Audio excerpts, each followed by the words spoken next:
Hey learners, welcome back to an academy. Let's crack CLAT PG. This is Manjari Singh, your CLAT PG educator.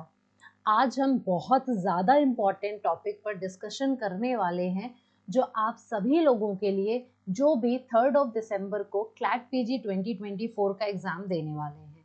हम बात करेंगे how to attempt the paper. 3 दिसंबर को आपको exam hall के अंदर किस तरीके से पेपर को सॉल्व करना है। एक वीडियो में ऑलरेडी बात कर चुकी थी एग्जामिनेशन हॉल प्रेशर के बारे में। These are very practical videos, practical aspects cover करते हुए जिससे हर एक स्टूडेंट कहीं ना कहीं सफ़र करता है। तो हमारे लिए ये बहुत जानना इम्पॉर्टेंट हो जाता है कि कैसे हम उस दिन को अपना बेस्ट डे बनाएं और अपना सिलेक्शन अचीव करें। तो इसी को ध्यान में रखते हुए मैं आज डिटेल में डिस्कस करने वाली हूँ हर एक एस्पेक्ट पे कि आपको पहले क्या सॉल्व करना है, बाद में आपको क्या सॉल्व करना है। इस तरीके से हम बात करेंगे।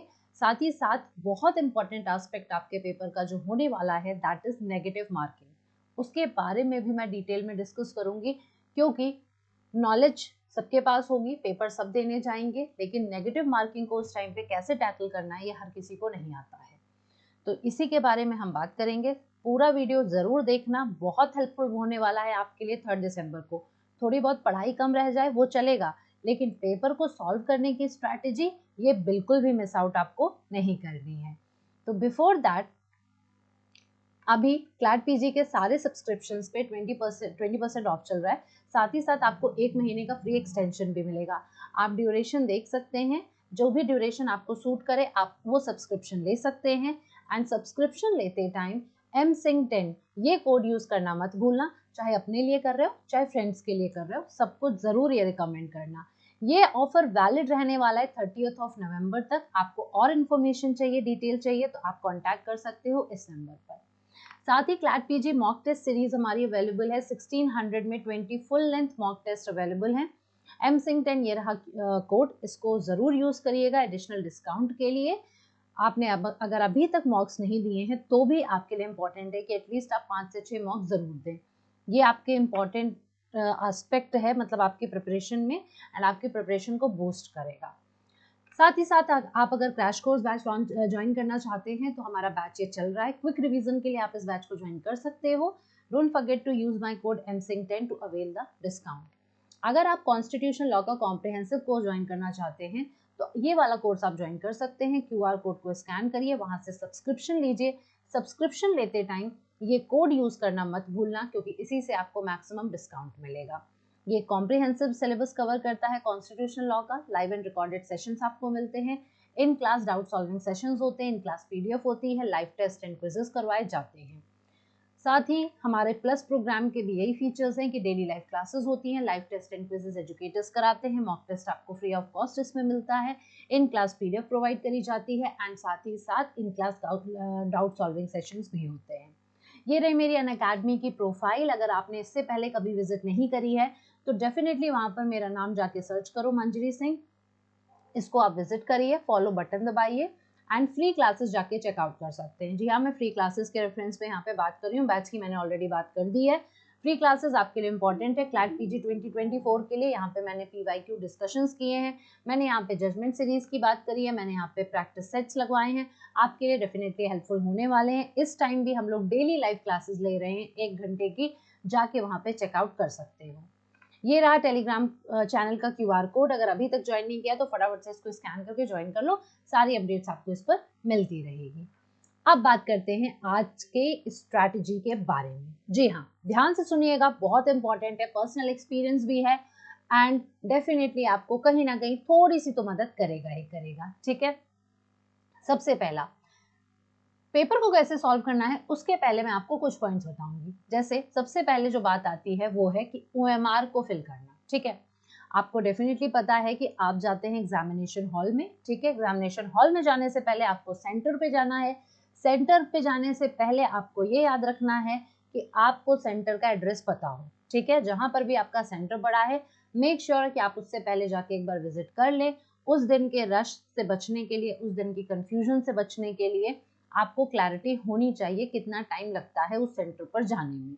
जैसे आपका पेपर 2 बजे से लेकर 4 बजे तक का है, तो डेफिनेटली वैसे तो कोई प्रॉब्लम है नहीं, दिन का पेपर है, बहुत टाइम है हमारे पास। लेकिन कभी कभी ये बहुत टाइम होने की वजह से क्या होता है, हम पर भारी पड़ जाता है ये रिलैक्सेशन, क्योंकि जब जल्दी होता है तो हम लोग बहुत कॉशियस होते हैं, और देर के चक्कर में बहुत टाइम की वजह से, क्योंकि दिन का टाइम है, दिन में रश भी होता है, आपको दिन में रश मिलेगा, तो आप उस सबको कैलकुलेट करते हुए अपने सेंटर पे पहुंचने का टाइम रखेंगे। तो मेक श्योर कि आप 1 घंटे पहले डेफिनेटली पहुंच जाएं, जैसा भी मेंशन है एडमिट कार्ड पर, ठीक है, कम से कम 1 घंटे पहले तो आप जरूर पहुंच जाएंगे। वहां पहुंचने के पहले आपको थोड़ा रिलैक्स एनवायरनमेंट को देखना, ये बहुत इंपॉर्टेंट होता है। जब आप भागे भागे जाते हो तो आप खुद को रिलैक्स नहीं कर पाते हो, आपका माइंड रिलैक्स नहीं रहता है। जब आप एग्जामिनेशन हॉल के अंदर फाइनली जब जाएंगे तो आपको OMR शीट दी जाएगी फिलअप करने के लिए, डिटेल्स भरे जाने के लिए। मेक श्योर कि आप इन डिटेल्स को एकदम सही भरें। अभी मैं आंसर्स की तो बात ही नहीं कर रही हूँ, अभी मैं सिर्फ डिटेल्स की बात कर रही हूँ। मेक श्योर कि ये डिटेल सही भरी जाए, क्योंकि अगेन ये OMR एक बार मिलेगी, ये एक्सचेंज नहीं करी जाएगी। कोशिश करना वाइटनर ना लगे, क्योंकि सीधी सी बात है, बहुत एक्सपेंसिव फॉर्म है, भरा है। दिमाग खोल के ध्यान से आराम आराम से एक एक दो दो बार डिटेल को पढ़ के फिर भरेंगे। इसीलिए कहा है टाइम से पहुंच जाओगे तो काफी टाइम होता है OMR को भरने का। अगर देर से पहुंचोगे तो शायद OMR भरने में हड़बड़ी कर दो और गलतियां कर दो, ठीक है। डिटेल्स बहुत इंपॉर्टेंट है, आपका नाम क्या है, जो भी मतलब डिटेल्स आप भर रहे हैं, रोल नंबर भर रहे हैं, एड्रेस भर रहे हैं, जो भी है, सब आप एकदम ध्यान से, जैसा लिखा है, जिस पेन से लिखा है, ब्लैक है, ब्लू है, वो सब आपको ध्यान करना पड़ेगा, क्योंकि अगर एक बार ये हो गया तो फिर आप जरूर सफर करोगे, ठीक। गलती मतलब अगर हो गई तो आप सफर करेंगे। OMR भरने के बाद आपको अब मिलता है क्वेश्चन पेपर। जब आपको क्वेश्चन पेपर यहाँ पर मिल जाएगा तो फिर अब आपको क्या करना है, क्या पेपर को रीड करना है या फिर सीधे करने लग जाना है। आपको पता है कि आपका पेपर जो है वो कॉम्प्रीहेंशन बेस्ड है, ठीक है। तो कॉम्प्रीहेंशन बेस्ड में सीधी सी बात है, पढ़ के तो समझ में आएगा क्या दिया हुआ है। कोई बात नहीं, हम शुरू से नहीं पढ़ रहे हैं। पहले आपको क्या करना है, आपको एक ओवरऑल देखना है। ओवरऑल में कहने का मतलब मेरा ये है कि आपको सबसे पहले नंबर ऑफ पैसेजेस चेक करने हैं। आपके पेपर में पैसेज कितने आए हैं, ये नंबर ऑफ पैसेज आप चेक करोगे आखिरी तक। अगर आपको 12 मिल गई तो आपको समझ, और पहले क्वेश्चन में क्या चेक करोगे, फिर कितने नंबर ऑफ क्वेश्चंस हैं। अगर आपको 10 क्वेश्चन मिल गए तो आपको समझ में आ गया कि 12 इंटू 10 वाला कॉन्सेप्ट यहाँ पे फॉलो हुआ है, ठीक है ना। आपको 120 क्वेश्चन आने हैं, ये तो आपको पता ही है। अगर आपको 20 पैसेज दिख गए, आपको 6 क्वेश्चन समझ में आ जाएगा, एक पैसेज में 6 क्वेश्चन है। क्योंकि पैसेज इसलिए इंपॉर्टेंट है सबसे पहले जानना, क्योंकि मैंने आपको पिछले वीडियो में भी बताया था, फिर से रिपीट कर रही हूँ कि आपके लिए टाइम डिवीजन बहुत इंपॉर्टेंट है। You need to manage your time, right. मैंने कहा था सबसे ज्यादा स्ट्रेस इसी पर होता है, इसीलिए मैंने उस वीडियो में बात करी थी। तो जैसे ही आपको नंबर, आप वो वीडियो जरूर देख लीजिएगा, ठीक है। एग्जामिनेशन हॉल प्रेशर का मैं फिर से इस चीज को रिपीट नहीं कर रही हूँ, एक ओवरऑल क्विक रिवीजन बता देती हूँ बस। क्या है कि पैसेजेस इसलिए जानना जरूरी है क्योंकि आप अपने 2 घंटे के समय को डिवाइड करोगे नंबर ऑफ पैसेजेस में। क्वेश्चन में डिवाइड करने का कोई मतलब नहीं है, क्योंकि पैसेज पढ़ने में टाइम लगेगा। अब पैसेज पढ़ते कैसे हो ये भी डिपेंड करता है, क्या पैसेज पूरा पढ़ना जरूरी है भी कि नहीं जरूरी है, ये भी आपको ध्यान रखना है। तो यहाँ पर मैंने आपको पहले भी बताया था, आप 2 प्रकार के मेथड यहाँ पे फॉलो कर सकते हैं। अगर आप ऐसे स्टूडेंट हैं जिसकी रिटेंशन पावर बहुत अच्छी है, तो फिर आप तुरंत सबसे पहले पैसेज पढ़िए, फिर उसके बाद आप क्वेश्चन सॉल्व करिए। अगर आपको लगता है नहीं मैं तो भूल जाती हूँ, मैं तो पैसेज पढ़ने के बाद भूल जाता हूँ कि पैसेज में क्या था, जब मैं क्वेश्चन पढ़ने लगता हूँ तो मुझे वापस से पैसेज में जाके चेक करना पड़ता है हर एक क्वेश्चन को। तो ऐसे लोगों के लिए एक सलाह है कि सबसे पहले जाके आप क्वेश्चंस देखिए, गो थ्रू करिए, सिर्फ क्वेश्चन पे, ऑप्शंस पे नहीं जाना है, सिर्फ क्वेश्चन पे गो थ्रू करिए। एंड फिर जब आप पैसेज पढ़ रहे होंगे तो जो जो कीवर्ड आपको क्वेश्चन में मिला था उसको आप अंडरलाइन करते चले जाओगे, और फिर जब आप क्वेश्चन सॉल्व करने आओगे तो that keyword you have in your passage, वहां पर तुरंत उसी लाइन पे जाओगे एंड उसके आगे पीछे का अगर आंसर पैसेज में है तो वहां पे मिल जाएगा, अगर नहीं है तो फंडामेंटल्स। इससे क्या होता है, इस मेथड से एक फायदा ये भी है कि हो सकता है कि कई क्वेश्चन ऐसे हों जो फंडामेंटल्स पूछे गए हों। मेरा कहने का मतलब है कि अगर आपसे ये पूछ लिया गया कि बेसिक स्ट्रक्चर डॉक्ट्रिन किस केस में लेट डाउन हुई थी, अब इसके लिए आपको पैसेज में जवाब दिया है कि नहीं दिया है दैट डजंट मैटर, आपको पता है केशवानंद भारती है आंसर, तो आप वहां पर मार्क कर दोगे, ठीक है। आपसे अगर वो पूछ रहे हैं DPSP और कॉन्स्टिट्यूशन, वो फंडामेंटल राइट्स के बीच में हार्मनी स्टैब्लिश करने की बात किस केस में करी गई, आपको पता है मिनर्वा मिल्स है, आप क्यों जाके चेक करेंगे? मेरा कहने का मतलब है जो भी फैक्चुअल चीज़ें हैं, कोई भी आर्टिकल पूछ रहे हैं, कोई भी सेक्शन पूछ रहे हैं, तो आपको वहाँ जाके नहीं चेक करना है। अगर आपको ये 10 के 10 क्वेश्चन मिल गए जो फैक्चुअल बेस्ड हैं, हो सकता है उसका जवाब है ही नहीं पैसेज में, पैसेज बस एक कॉन्टेक्स्ट के लिए दिया था, तो फिर आपको पैसेज पढ़ने की आवश्यकता ही नहीं है। ठीक है, ये है रीडिंग पेपर का पूरा फंडा। कैसे? आपने पैसेज काउंट कर लिया, फिर आपने एक पैसेज में कितने क्वेश्चन है ये देख लिया, आपको समझ में आ गया, then you divided your whole 2 hours into your number of passages, कितने पैसेजेस हैं, एंड देन उसके बाद आप इसको सॉल्व करना शुरू करोगे। सॉल्व करने की बात अगर मैं करूं, पहले मैं क्वेश्चंस पे अभी नहीं बात कर रही हूँ, अगेन रीडिंग द पेपर में ही ये कॉन्टेक्स्ट आता है। सबसे पहले मेरा टारगेट होगा उन सब्जेक्ट्स के बारे में जो मेरे प्रो हैं। ठीक है, I am very much sure about दो सब्जेक्ट, मैं पहले उन सब्जेक्ट्स को सॉल्व करूंगी। क्यों? क्योंकि 2 लाइन पैसेज की पढ़ते ही, यहाँ पे पैसेज पढ़ोगे 2 लाइन बस ऐसे ही देखोगे, ठीक है, डेफिनेटली हमारी नजरें अब तक मॉक्स वगैरह लगाते लगाते आपकी नजरें इतनी तेज हो चुकी होंगी कि पैसेज को बस ऐसे ही देखते हुए समझ जाते होंगे, हाँ ये कौन सा है, कॉन्ट्रैक्ट है कि कॉन्स्टिट्यूशन है कि आईपीसी है कि सीआरपीसी है, राइट? क्योंकि आर्टिकल या सेक्शन भी दिख जाएगा बीच में, तो आप समझ ही जाओगे कौन से सब्जेक्ट की बात हो रही है। तो आपको क्या करना है, क्वेश्चन तो पढ़ने तब जाओगे जब पहले पैसेज को पहचान लोगे। ठीक है, तो सबसे पहले पैसेज पे आप गए, आपने एक ऐसे ही सरसरी निगाह से देखा और आपने कहा ये तो कॉन्स्टिट्यूशन है, आपका कॉन्स्टिट्यूशन अच्छा है, आपने क्या किया, अब आपने पैसेज वहीं पे छोड़ा, आप सीधे गए क्वेश्चंस पर। क्वेश्चन में आपने सारे क्वेश्चन को जल्दी जल्दी गो थ्रू किया, सिर्फ क्वेश्चन, एंड देन आप पैसेज पढ़ने गए, वहां पे आपने उन्हीं टर्म्स को अंडरलाइन करा, एंड देन आपने क्वेश्चन को सॉल्व कर लिया। ठीक, सेकेंड पैसेज पर आप जाते हो और पता लगता है कि ये सेकेंड पैसेज तो प्रॉपर्टी लॉ का है, आपने प्रॉपर्टी नहीं पढ़ा है, तो आप उसको स्किप कर दोगे। थर्ड पे आप जाते हो, अगेन आप उस पैसेज को पढ़ते हो और आपको एविडेंस मिलता है, एविडेंस के बारे में you are not very sure, आप स्किप कर लोगे। थर्ड पे आप जाओगे, आपको कॉन्ट्रैक्ट मिला, आप श्योर हो, आप सॉल्व करोगे। फोर्थ पे आप गए, आपको फैमिली मिला, आप श्योर हो, आप करोगे। फिर नेक्स्ट आप जाते हो जूरिस्प्रूडेंस, आपको पता है, आप करोगे। नेक्स्ट मिला इंटरनेशनल लॉ, मान लीजिए नहीं आता है, आपने स्किप किया। हो क्या रहा है कि शुरू के जो 1-1.5 घंटे हैं वो मैं मेरे हाथ में ले रही हूँ, ऐसा करके मैं मेरे हाथ में वो 1-1.5 घंटे ले रही हूँ। क्यों? क्योंकि मेरा कॉन्फिडेंस बिल्डअप हो रहा है, मेरे 10-10 क्वेश्चन का जो सेट है वो सिक्योर होता जा रहा है। ठीक है, ये मेन मोटिव है मेरा। अगर मैं ऐसे क्वेश्चन सॉल्व करने इस मोमेंट पे लग जाऊंगी जिस पेपर के बारे में मुझे नहीं पता, जो लॉ मुझे नहीं आता है, तो मैं अपने गलत करने के चांसेस बढ़ा रही हूँ और मैं तुक्का मारूंगी, तो अगेन मुझे नहीं पता है कि 100% सही होने वाला है कि नहीं होने वाला है। तो मैं यहाँ पर उन टॉपिक पे जाके जो मेरे फोटे हैं, जिसमें मैं प्रो हूँ, मैं क्या कर रही हूँ, मैं अपना 100% दे रही हूँ। ठीक, मुझे अपना 10-10 का सेट, 10 क्वेश्चन कॉन्स्टिट्यूशन के मैंने सही कर लिए, एक आध गलत हो जाएंगे वो अलग है, मैं कह रही हूँ मैंने 10 अपने हाथ में किया। ठीक है, 10 मैंने कॉन्स्टिट्यूशन का हाथ में किया, फिर मैंने क्या कहा था कि 10 मैंने कॉन्ट्रैक्ट का किया, 10 मैंने उसका जूरिस का किया, 10 मैंने आईपीसी का किया। इस तरीके से मान लीजिए ऐसे अगर मैंने कर लिया तो 5 सेट मैंने 50 क्वेश्चन सिक्योर कर लिए। मैं कह रही हूँ गलत हो भी जाते हैं तो 50 में से मुझे लगता है 44 अराउंड, ठीक है, 40 से 45 के बीच में समवॉट मेरे नंबर आ जाएंगे।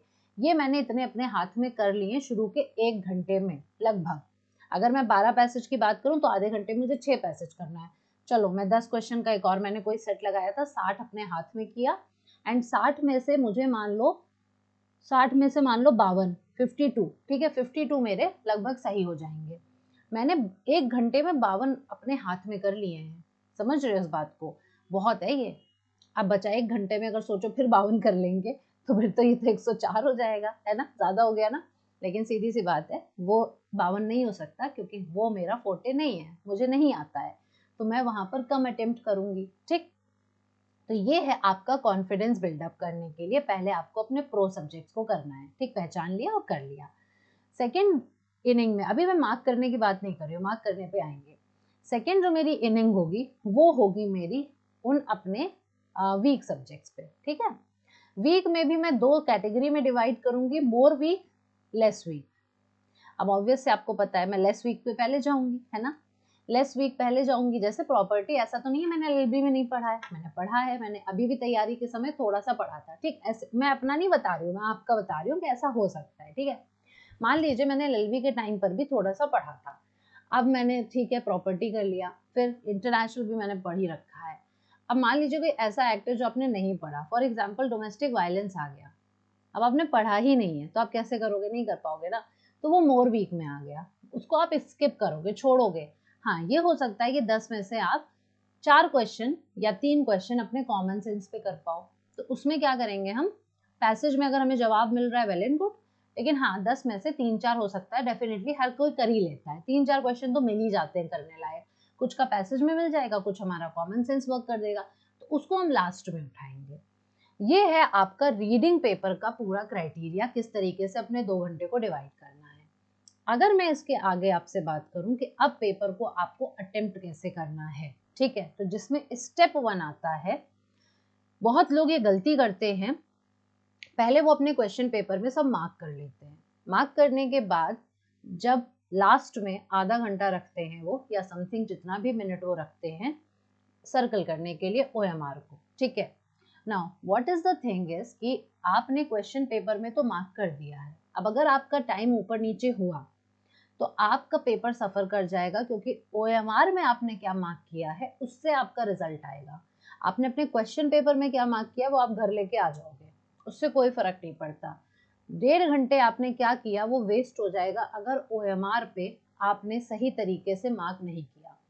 इसलिए OMR मार्क करते टाइम पहली बात तो आपको केयरफुल होना है, बहुत ज़्यादा गलती नहीं करनी है, और गलती नहीं करने के साथ साथ हमें सही चीज़ मार्क करनी है, ठीक। तो अब यहाँ पर क्या बात आती है कि हमें लास्ट का टाइम नहीं रखना है, ठीक, क्यों, क्योंकि 120 मिनट है, 120 क्वेश्चन है, कोई ज़्यादा समय नहीं दे रहे हैं ये लोग, कोई कम समय भी नहीं दे रहे हैं, लेकिन हाँ भागा दौड़ी रहने वाली है, क्योंकि पैसेज भी पढ़ना है, क्वेश्चन भी सॉल्व करना है, तो डेफिनेटली ये स्पीड टेस्ट है आपका। Yes, I agree, this is speed test, तो आपको स्पीड में रह के अपना काम करना है। तो अब इसके लिए what you have to do is, जब पहली बार आप अपने प्रो सब्जेक्ट्स पे ध्यान दे रहे थे उस वक्त में आपको 3 कैटेगरी में डिवाइड करना है अपने क्वेश्चन पेपर को। क्वेश्चन पेपर को कैटेगरी में डिवाइड कर लिया था, अब आपको अपने क्वेश्चंस को 3 कैटेगरी में डिवाइड करना है। एक जिसमें पहला जिसमें आई एम 100% श्योर, ठीक है। Second, I am able to eliminate 2 options and I am confused between rest of the 2 options, and उस rest of the 2 में भी I am very much 80% sure about one of the option, ये second category। third category, I don't know the answer, I don't know the answer and I am not able to find out the answer, मैं पहुंच ही नहीं पा रही हूँ, मैं पहुंच ही नहीं पाऊंगी, मैंने इस एक्ट के बारे में कभी पढ़ा ही नहीं है, ठीक, मुझे बिल्कुल नहीं आता ईमानदारी से, ठीक। ये 3 कैटेगरी हो गई। अब जो मैं कह रही हूँ आपसे ध्यान से सुनो, जब आप पहली बार में अपने प्रो वाले सब्जेक्ट्स को पढ़ रहे होंगे तो डेफिनेटली ये नहीं है कि ये पहला वो पहला, ऐसे नहीं है, क्योंकि उन 10 में भी आप 8 में 100% श्योर हो सकते हो, 2 में नहीं हो सकते हो, ठीक है, मेरी बात समझना। जब आपने क्या किया, पहले बार में आपने 100% श्योर वाले को जल आपने मार्क करा, अपनी पहले बुकलेट में मार्क करना, ठीक है, एंड बहुत क्लियरली मार्क करना, and use some symbol like जिनके बारे में 100% श्योर हो, you can make them double tick, ठीक है, डबल टिक उनको अपनी बुकलेट में आंसर में मार्क कर लिया। देन एंड देयर तुरंत OMR को साइड में रखना, एंड OMR में ही जाके जैसे फर्स्ट का ए है तो ए को तुरंत उसी टाइम सर्कल, फर्स्ट का ए ऐसे बोल के, तेज नहीं बोलना है मन में, क्योंकि ऐसे क्या होगा, पैरेलली गलत नहीं होगा, सेकंड पे नहीं लगा दोगे। जब यहाँ बुकलेट में देखा फर्स्ट का मैंने ए टिक किया है तो तुरंत OMR में जाओगे फर्स्ट का ए, उसमें जब 100% श्योर हो। ऐसे ही पूरा जब आप गो थ्रू कर लोगे, गो थ्रू, ठीक है, ये गो थ्रू समझ रहे हो कौन सा गो थ्रू है, जिसमें आपके प्रो भी आ रहे हैं, फिर आपके लेस वीक वाले भी आए हैं, उसमें भी तो आपका कुछ होगा ना, लेस वीक में भी तो आपको 3 4 5 क्वेश्चन ऐसे तो मिलेंगे ना जिसमें आप 100% श्योर होंगे, उनकी भी मैं बात कर रही हूँ। मतलब पहला जो मैंने आपको पीछे प्रोसीजर बताया वो आपका ओवरऑल पूरा चलने वाला है, एंड ये उन सब पे लागू होता है, ठीक है। तो अच्छा, ऐसा तो नहीं है 100% श्योर था तो उसको मार्क कर लिया, तो सेकंड में श्योर नहीं थी तो मैंने कुछ नहीं किया, मान लीजिए सेकेंड या थर्ड क्वेश्चन मान लो, जब आप 100 आप मान लो फॉर एग्जाम्पल पहला पैसेज सॉल्व कर रहे थे, ठीक है। पहला पैसेज सॉल्व करते टाइम आपको क्या पता चला, पहला क्वेश्चन का ए है, मैं कंफर्म हूँ, मैंने मार्क कर दिया। सेकंड का बी है, मैंने कंफर्म हूँ, मैंने मार्क कर दिया। थर्ड में मैं कंफ्यूज हो गई, मैंने 2 एलिमिनेट कर दिया, 2 ऑप्शन में मैं कंफ्यूज हूँ, एक पे मैं 100% श्योर हूँ। व्हाट आई विल डू, ठीक है, मैं क्या करूंगी, इसको सर्कल कर दूंगी। मतलब आप कोई भी मार्क यूज कर सकते हो, जैसे मैंने कहा जो कंफर्म है उस पर मैंने डबल टिक किया और मुझे पता है मैंने उसको OMR में मार्क कर दिया है। अब जो मैं कंफ्यूज हूँ थोड़ा सा, मैं बाद में उसको एक बार मार्क करूंगी, जब नेगेटिव मार्किंग से मुझे डील करना होगा ना, तब मैं आके इसको एक बार देखूंगी। इसलिए मैं क्या करूंगी, मैं इसको सर्कल कर दूंगी, ठीक है। अब सर्कल करने में क्या रहेगा कि मुझे इसको गो थ्रू करना है, एक बार आना है वापस, रिस्क लेना है। इन मेजरली कहूँ तो मैं मेनली मैं कहूँ तो इन क्वेश्चंस पे मुझे रिस्क लेना है, ठीक। क्यों, क्योंकि 80% मेरा तो अनुभव कह रहा है कि ये सही होना चाहिए, ठीक है। अब मैंने उसको रोक दिया, इसको मैंने OMR में मार्क नहीं किया, इसको मैंने गोला मार के रोक दिया है। चौथे पे गई मुझे पता है, पांचवे पे गई मुझे नहीं पता है, फिर 100% 80% श्योर हूँ, सॉरी, मार्क कर दिया, गोला रिस्क के लिए रोक दिया है। अब छठे पे गई, मुझे बिल्कुल नहीं आ रहा है, मैंने छोड़ दिया। मैं कुछ मार्क नहीं करूंगी, ना तो मैं टिक करूंगी ना तो मैं सर्कल करूंगी, मैं उसको ब्लैंक छोड़ दूंगी, मैं कुछ भी मार्क नहीं करूंगी, ठीक है। फिर मैं 7 पे गई, मुझे नहीं आ रहा है, मैंने ब्लैंक छोड़ दिया। 8 9 10 मुझे आता था, मैंने मार्क कर दिया। ये स्ट्रैटेजी फॉलो करनी है, चाहे प्रो सब्जेक्ट हो, चाहे वीक सब्जेक्ट हो, चाहे स्ट्रॉन्ग सब्जेक्ट हो, कुछ भी है, सब में आपको ये फॉलो करना है। OMR पे हम कौन से मार्क कर रहे हैं, जो 100% श्योर है। गोला किसको कर रहे हैं, जिसको मैंने रिस्क में रख रखा है, मैं उसको बाद में नेगेटिव मार्किंग से डील करने के लिए यूज करूंगी। तो ये है आपका स्टेप 1, कैसे आपको मार्क करना है, ठीक है। Now talking about the step 2। Step 2 आपके लिए नेगेटिव मार्किंग वाला इंपॉर्टेंट होता है, ठीक है। तो अभी नेगेटिव मार्किंग पर बात करेंगे। स्टेप 2 में कौन से मार्क करने हैं, वही वाले क्वेश्चन जिसको मैंने रिस्क में डाला है, वही वाले क्वेश्चन जिनको मैंने रिस्क में डाला है, सिर्फ और सिर्फ ओनली दीज क्वेश्चन, ठीक। वो क्वेश्चन बहुत बार होता है कि जब हमने जिस क्वेश्चन को हमने बिल्कुल भी नहीं हम जानते थे, कभी कभी होता है हम लोग फ्लो में, हम क्योंकि हम बार बार उसको पढ़ रहे हैं ना, तो बार बार पढ़ पढ़ के क्या होता है ना, हमको लगता है यार यही ऑप्शन है, पहली बार देखा था कुछ नहीं आता था, फिर वापस थोड़ी देर बाद आते हैं तो लगता है हाँ यार ये है, फिर आते हैं हाँ पक्का यही है। वो होता क्या है ना, वो हमारी ह्यूमन टेंडेंसी, हम जब बार बार उसको देख रहे हैं तो हमें वो देखा देखा सा लगने लग जाता है, और फिर हम उसको मार्क कर देते हैं जिसके बारे में हमें कुछ नहीं आता था। सही हो जाते हैं डेफिनेटली, उसमें भी कई बार सही हो जाते हैं, लेकिन तुक्के पे आप रिलाई नहीं कर सकते हो हमेशा, ठीक है। तो आप रिस्क वाला यहाँ रखोगे, एंड स्टेप 2 आपका वही होगा, जब आपने एक बार 100% कर लिया, अब आपने क्या करना है, यू नीड टू काउंट, ठीक है। काउंटिंग करनी है कि आपने कितने मार्क किए हैं, काउंट करने कितने आपने मार्क किए हैं, OMR में मार्क करना है, काउंट करना है, फटाफट से काउंट करोगे एंड एक जगह लिख लोगे। रफ वर्क होता है ना पीछे, रफ वर्क इसीलिए होता है, नेगेटिव मार्किंग का कैलकुलेशन कर लेना, ठीक है। तो रफ वर्क का प्रयोग करिएगा, बिल्कुल उसमें काउंटिंग जाके लिख दीजिएगा कि मैंने फर्स्ट गो में इतने सही करे, ये फर्स्ट गो होता है आपका, ठीक है। Now coming to the second, जब आपने फर्स्ट गो देख लिया, अब आप अभी मैं बताऊंगी कितना मार्क्स है तो कितना रिस्क उठा सकते हो, वो नेगेटिव मार्किंग के मैं एस्पेक्ट में बताऊंगी, लेकिन अभी मैं जो स्टेप बता रही हूँ वो ये है कि आपने काउंट करा, रफ में लिखा फर्स्ट गो, अब आप सेकेंड गो में जाओगे, एंड सेकेंड गो में आप कौन से मार्क करोगे, ये रिस्क वाले। अगर अब आपको लगता है सेकेंड गो में रिस्क वाले सारे मार्क करने के बाद, अब इसको पढ़ना तो है नहीं, अब तो बस देखना है कि हाँ 4 का क्या था, 4 अगर मुझे याद नहीं मैंने पीछे कौन सा छोड़ा था, मान लो 4 का थर्ड का, ठीक है, थर्ड का देखा था, मान लो थर्ड का मुझे लगा था सी होना चाहिए, तो अब मैं जाके सीधे सी मार्क करूंगी, 3 का सी, 3 का सी, 3 का सी, है ना। अब मैं वापस से पढ़ूंगी नहीं, क्यों, अब मैं पढ़ूंगी, मैं दिमाग लगाऊंगी, मैं अगेन अपना आंसर चेंज कर सकती हूँ और वो भी गलत हो सकता है। तो मैंने पहले ही गो में जब पढ़ा था तभी मैंने अपना 100% माइंड यूज किया, मैंने दो ऑप्शन एलिमिनेट करे, मैंने 2 ऑप्शन में से जो कंफ्यूज थी उसमें एक पे जो 100% इंट्यूशन कह रहा था उसको मार्क किया।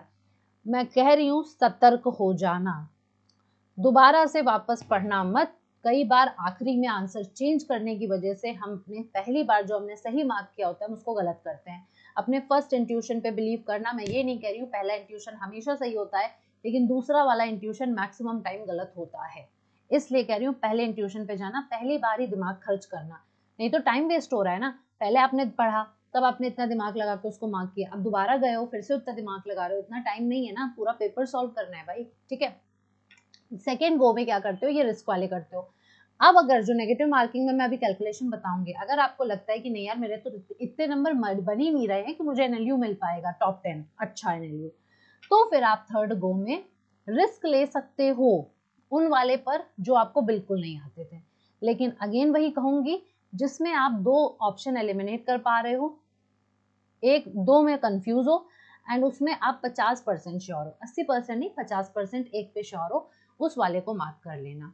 ये है आपका स्टेप 2 जिसको आपको फॉलो करना है।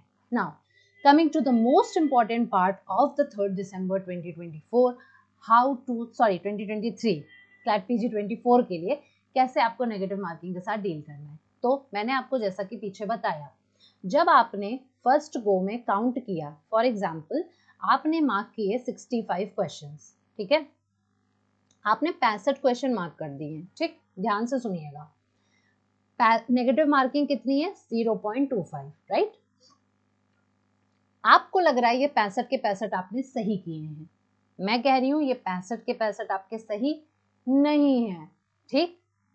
तो 65 अगर आपके सही नहीं है तो फॉर एग्जाम्पल, अच्छा अब इसको रोकते हैं, अब 65 मान लीजिए आपके पूरी तरीके से सही नहीं है, ठीक, अब आप क्या कर सकते हो, मैं तो कहूंगी अगर आप 65 पर हो तो आप थोड़ा सा आप रिस्क लीजिए। फॉर एग्जाम्पल आप मान लीजिए रिस्क वाले में आती हैं, सेकेंड गो पे आप आते हैं जिसमें आपने 25 क्वेश्चन मार्क कर दिए, ठीक है, 25। क्या ये 25 सही हो सकते हैं? नहीं सही हो सकते हैं, ठीक है।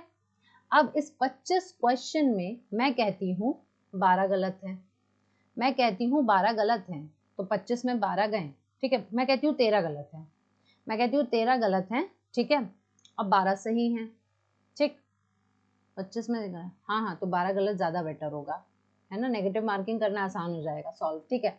12 को गलत कर लो एंड 13 आपके सही हैं, तो 13 के तो नंबर आपको मिल गए ना पूरे, 13 में 13 मिल गए इसके। लेकिन अब जो 25 में आपके 13 सही थे उसका नंबर मिला, जो 12 गलत थे वो 12 भी गया, 12 के साथ नेगेटिव मार्किंग जाएगी, 0.25 है, 12/4 यानी कि 3 नंबर आपके एक्स्ट्रा जाएंगे, विच मीन्स एक्स्ट्रा ये जो 3 नंबर जाएंगे वो इन 13 में से जा रहे हैं, है ना, यानी कुल मिला के 25 करने पर आपको मिला 10 मार्क्स, ये 25 करने पे आपको कितना मिला? 10 नंबर, ठीक। अब मैं कहती हूँ ये 65 क्वेश्चन जो थे, 65 में मान लीजिए आपने कितने क्वेश्चन सही किए, कुछ तो गलत होगा ना, सब तो बिल्कुल सही नहीं हो जाएगा। तो अगेन मैं कहती हूँ कि आप मान लीजिए कि आपने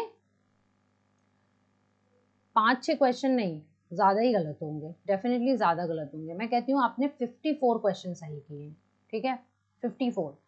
अब 54 अगर सही किए हैं तो 65 में से आपका 54 गया तो आपका 11, ठीक है ना, 11 आपके गलत हुए हैं, ठीक। अगेन 12 गलत कर देते हैं, 53 कर देते हैं, इसको कैलकुलेशन सही हो जाएगी। अगेन 12 हो गया, 3 हो गया, यानी कि 50 हो गया। अब समझ रहे हो टोटल नंबर कितना स्कोर करोगे? 50 + 10 60 स्कोर करने वाले हो। अब आप अपनी कैलकुलेशन खुद लगा सकते हो। जब आपने 65 क्वेश्चन पहले गो में मार्क किया था, मैं ये नहीं कह रही हूँ सबका इतना गलत होगा, अप्रोक्सीमेटली इतना गलत होता है। 65 क्वेश्चन पहली बार में आपने मार्क किए थे, उस 65 में मान लीजिए आपके 12 गलत थे तो 53 आपके सही थे, ठीक। तो 12 जो गलत थे तो उसमें 12 नंबर तो गए, लेकिन नेगेटिव मार्किंग भी जाएगा, तो डिवाइडेड बाय 4 किया, 3 मार्क्स, तो 53 का जो 3 हटा दो, 50 नंबर यहाँ से डिराइव किया आपने। सेकेंड आपने जो रिस्क लिया था वो आपने 25 क्वेश्चंस का लिया था, ठीक। 25 क्वेश्चन में आपके 13 सही हुए, 12 फिर गलत हो गए आपके, 12 आपका जो गलत हुआ तो अगेन 3 नंबर नेगेटिव मार्किंग गया, वो 13 में से चला गया, 10 नंबर इधर, 60। कुल मिला के आपने मार्क किए थे कितने क्वेश्चन? 90। जब आपने 90 मार्क किए हैं तब आपको 60 नंबर यहाँ मिले हैं। अब ये मैं वर्स्ट केस बता रही हूँ, ये मैं वर्स्ट केस बता रही हूँ कि जिन लोगों का बहुत गलत हो जाता है, ठीक है। हाँ, अब वो एकदम भी वर्स्ट नहीं बता रही हूँ कि जिनको बिल्कुल ही गलत है, जिनका कुछ आता ही नहीं है, मैं उनकी बात नहीं कर रही हूँ, बट हाँ ये एक एवरेज मतलब थोड़ा सा ज्यादा डिग्रेडिंग वाली जो परफॉर्मेंस वाले लोग हैं वो ये ऐसा फेस कर सकते हैं। ऐसा भी हो सकता है जिन्होंने 65 मार्क किया हो उनके यहाँ पे 60 बन रहे हो, 5 गलत हुए हों, ठीक, तो उसके हिसाब से नेगेटिव मार्किंग हो जाएगी। हो सकता है 25 में से उन्होंने सिर्फ 7 या 8 गलत किए हों, ये भी हो सकता है, ठीक। अब बात यही है कि आप ये कैलकुलेशन लगाओगे वहां पे या आप करोगे वहां पे रफ में आपको ये करना पड़ेगा कि अगर मैंने इतना किया है, मान लो मेरे इतने गलत हो गए, फिर रिस्क मैंने लिया, मान लो इतने गलत हो गए, आपका कुछ तो इंट्यूशन कहेगा ना मेरे कितने गलत हो रहे हैं, तो फिर मेरे इतना बनेगा, क्या मुझे 60 पे टॉप 10 एनएलयू मिल पाएगा? अगर आपको लगता है आपका रिस्क है, नहीं यार नहीं हो पाएगा, थोड़ा और ज्यादा चाहिए मुझे, तब आप यहाँ पे क्या करोगे, फिर आप वो वाले थर्ड गो में मार्क करोगे जिसके बारे में आप बिल्कुल श्योर नहीं हो, क्योंकि ये तो आप मार्क कर चुके हो, अब इसको आप सही नहीं कर सकते हो, अब आंसर चेंज नहीं कर सकते हो। अब आपको उन क्वेश्चंस पे खेलना पड़ेगा जो आपने बिल्कुल क्या करा था, बिल्कुल नहीं आता था, उन पे आपको खेलना पड़ेगा। तो मेरे हिसाब से आपके लिए क्या इंपॉर्टेंट है कि भाई देखो 65 स्कोर फर्स्ट गो, ठीक है फर्स्ट गो जो भी है, बट आपकी तैयारी इतनी स्ट्रांग होनी चाहिए कि आप कम से कम फर्स्ट गो में 70 से 75 मारें, ठीक है। फिर इसमें डेफिनेटली आपके थोड़े बहुत गलत होके, मान लीजिए आप 65 पे आते हैं, ठीक, गलत होने के बाद 65 आपके हाथ में रहे, मेरा कहने का मतलब ये है। फिर उसके बाद कम से कम आप 20 से 25 का सिर्फ खेल खेलिएगा, उससे ऊपर मत जाइएगा। इनफैक्ट 20 इज द सेफेस्ट, 20 आपका सेफेस्ट है, 20 पे जाना, ठीक है। 20 में से कम 8-10 तो सही करोगे ना, 8 से 10 सही कर लोगे, उसके बाद जो होगा वो थोड़ा नेगेटिव में जाएगा, तो कुल मिला के आपका यहाँ पर 75 के अराउंड बन जाना चाहिए। मैं आपसे हमेशा कहती हूँ कोशिश आपको ये करनी है कि आपका स्कोर 75 से 80 के बीच में बन जाए। अगर ऐसा हो जाएगा तो डेफिनेटली आपको टॉप 5 एनएलयू मिलेगा, टॉप 10 तो दूर की बात है। अब वो अलग बात है कि मैं ये नहीं कह सकती एकदम से कि हाँ यही स्कोर इंपॉर्टेंट है तब मिलेगा, क्योंकि also it will be depending upon the कुछ सर्कमस्टांसेस, जैसे पेपर का डिफिकल्टी लेवल क्या है, अगर पेपर बहुत डिफिकल्ट आएगा तो इतने पे आपको नंबर 1 एनएलयू भी मिल सकता है, अगर पेपर बहुत ईजी आ गया तो हो सकता है कि आप 5 के नीचे चले जाओ इस पे, है ना। तो ये थोड़ा बहुत चेंज करेगा, बट हाँ 75 से 80 के बीच में अगर रहते हो, 80-85 वाले अनरिजर्व वाले, तो फिर भी आपके लिए थोड़ा सही रहने वाला है। और जो लोग कैटेगरी वाले हैं वो अपने हिसाब से प्रीवियस रिजल्ट्स भी देख सकते हैं। ये है नेगेटिव मार्किंग, जिसके लिए टैकल करना जरूरी है। जो लोग इसको इग्नोर करेंगे, जो लोग पूरी तरह से इसको इग्नोर करके पेपर देने जाएंगे, उनका डाउनफॉल ऐसा होगा ना कि वो समझ भी नहीं पाएंगे, क्योंकि आपको अंदाजा नहीं लगेगा कि मैं नेगेटिव में कितना जा रहा हूँ, और नेगेटिव में जाना इतना ज्यादा डिसहार्टनिंग होता है ना, आप इमेजिन भी नहीं कर सकते हो कि आपके सही नंबर गलत हो गए हैं, ठीक, सही नंबर कट गए हैं, इसलिए वो बहुत बुरा होता है। इसीलिए कहूंगी कि ये कैलकुलेशन अपने दिमाग में करके जाइएगा। सब लोगों को मैंने एक सैंपल बता दिया है, मेक श्योर कि आप इसके हिसाब से अपनी तैयारी के हिसाब से एक बनाएं एंड उस हिसाब से अटेम्प्ट करें, जिससे कि आपको वहां पे पता रहे कि मैं जैसा कर रहा हूँ ये ना हो कि मैं पूरा गेम से बाहर होने वाला हूँ।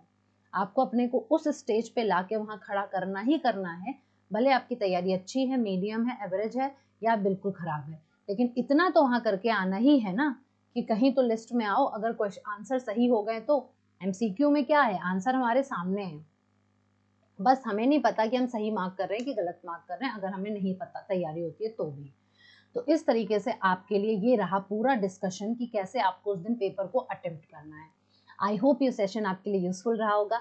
अगर पसंद आया होगा, बहुत अच्छे से आपको समझाने की कोशिश करी है एंड डेफिनेटली ये यूजफुल है, मेरी बात मानो, आपको बहुत मदद मिलेगी अगर आप इसको समझ के जाते हो। गलत समझोगे, गलत करोगे, वो अलग बात है, लेकिन अगर ध्यान से समझा है, ध्यान से मेरी बात को समझ पा रहे हो कि मैं क्या क्या कहना चाह रही हूँ, तो आपको समझ आ जाएगा इसकी इम्पोर्टेंस।